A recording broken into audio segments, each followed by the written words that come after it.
So let's say you came in here and you have all of these polygons that you want to be able to treat, and because of the close proximity, you just want to put one treatment on there.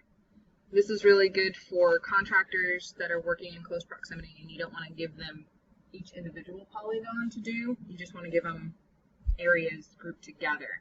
So you could have maybe all of these grouped together because it's all on a road and you can just do one treatment. The inventory is nice to have them individually separated because then when you're coming back to do an inspection, you know exactly where it started and exactly where it ended. But where the treatment is, you could ideally or theoretically you can rope them all together. So you would go to the third icon on the top ribbon, go to the pencil, and you're going to do a new treatment. You're not selecting an inventory in this case because you're not going to be duplicating the existing shape of the inventory's polygon. You're going to be creating your own.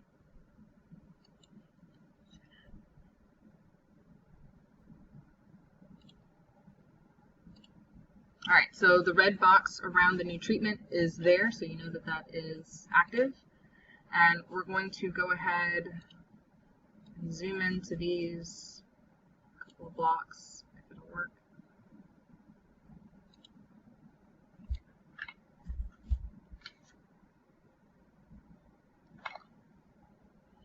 Okay, so we're going to create a treatment that includes these three inventory.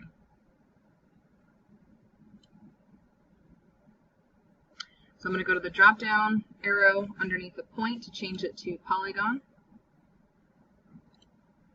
I want to be able to control the shape of it. And then I'm going to draw across each one of these. I can use the hand intermittently.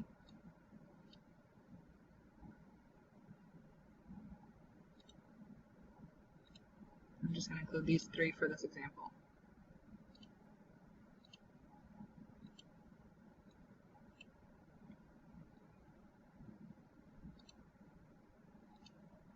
Okay, so that's the first point, so I don't have to click next. I don't have to double click over that or anything. I go to the green arrow down at the bottom.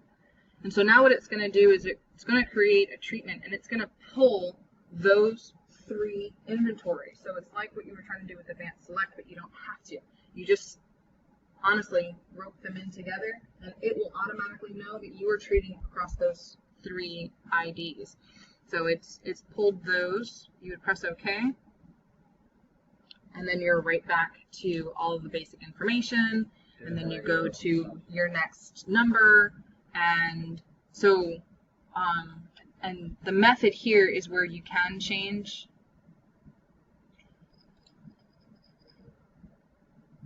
activity is where you would change to something different.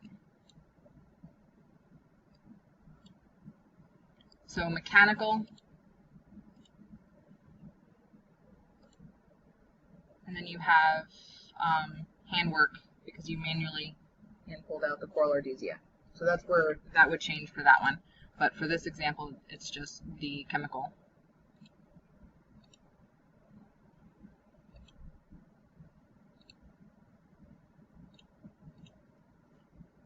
And then you would move through like normal.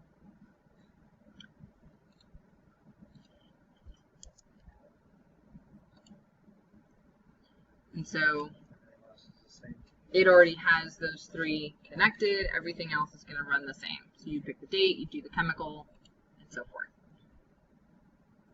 Well, that's easy. I thought it was under the forest shield.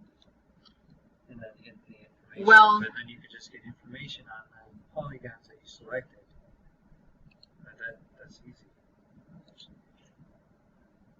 Yeah, you're right. So normally you would go under treat infestation, but because you're creating the polygon, not selecting it and then doing the treatment, that's why that doesn't work. So it actually makes an entirely new polygon.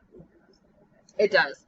So normally you would go to new inventory, use the select tool, select this, and because you're going to mimic that, you're not going to Yeah, you're not making adjustments to just that one. You're making a new polygon that includes all three. So this one selects it, you're not redrawing the polygon, so you have to go here in order to do the treat. But if you are recreating a new polygon and you go to new treatment, it will automatically take you to the option. Okay, that's easy. I feel like I could do that at the range. So if something happens and you overspray, And then it just averages the applied gallons between all three.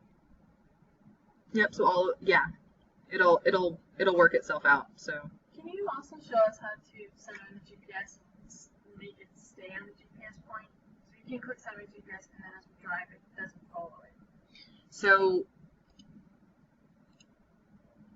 on GPS preferences. Oh, okay.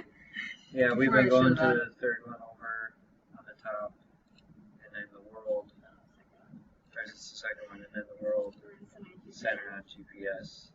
And it doesn't stay that way. No, It just it's centers not. it, and then you move again. I didn't even know that one was there, so that's good to know.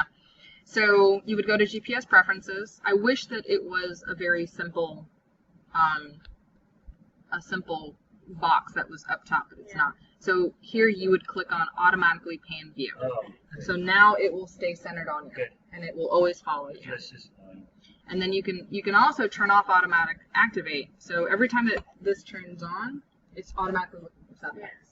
So that's useful if the only time that you are turning this on, you're always in the field. So then you want to keep that on. So, yep, that's that.